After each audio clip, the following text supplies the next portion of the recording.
Bonjour à tous, c'est One Piece Belgium, bienvenue dans cette review du chapitre 825, la chronique illustrée du Times. Et ce fut un chapitre très court, il a fait 13 pages, et la semaine prochaine, pas de scan, tout simplement parce que la grand-mère de Eiichiro Oda est morte. Donc voilà, nos forces vont à lui, il nous a sorti un arc de Zou vraiment magnifique, donc je trouve qu'il a vraiment le droit de se reposer, et en plus sa grand-mère est morte. Donc voilà, bref.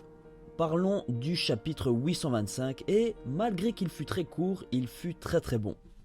Déjà, on a la confirmation dans les premières pages de ce chapitre que le thème de l'arc centré sur Big Mom, donc la Tea Party, sera celui d'Alice au Pays des Merveilles. Je vais dire, regardez les soldats de la première page et ensuite comparez-les avec les soldats d'Alice au Pays des Merveilles. Vous verrez qu'il y a une très grande ressemblance. En plus, la Tea Party est un événement qui se situe aussi dans ce conte. Avec cette information, on peut faire plein de parallèles, dont par exemple Big Mom serait la reine de cœur, Sanji, Alice, bref, il y en a plein qui ont été faits, je vous laisse chercher sur internet. Ensuite, dans ce chapitre, on a Vito qui explique à Sanji la fameuse histoire de Sora qui a combattu l'armée maléfique Germa 66. Et au fait, dans les commentaires, si vous savez comment dire le nom de cette armée, dites-le moi, parce que je ne sais pas si c'est Germa 66 ou Germa 66 ou Germa je sais pas quoi, bref, si vous savez, dites-le moi.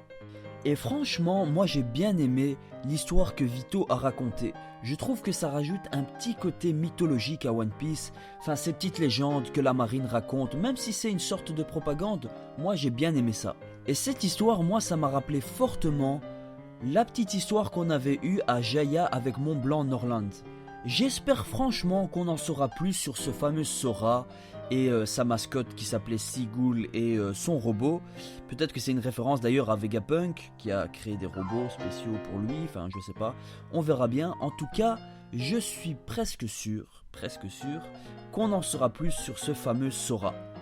Sinon dans ce chapitre, on a quand même un peu la confirmation que Lola est bel et bien la fille de Big Mom.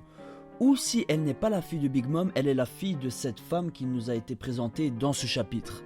Car cette femme, ce n'est pas Lola. Lola, il lui manque une dent et en plus, on sait exactement où qu'elle se trouve. Regardez. Et si Lola est bel et bien la fille de Big Mom, ça pourrait servir au Mugiwara car on sait que Nami accompagne Luffy à la Tea Party et Nami possède la vivre card de la mère de Lola, donc peut-être Big Mom. On verra bien, en tout cas, on sera fixé sur la question très bientôt. Ah oui, on a un nouveau membre de l'équipage de Capone et ce membre est Gotti. Franchement, je sais pas vous, mais moi j'aime bien cet équipage. Entre lui, Vito et maintenant Gotti, ouais, c'est un bon équipage de Supernova, je trouve.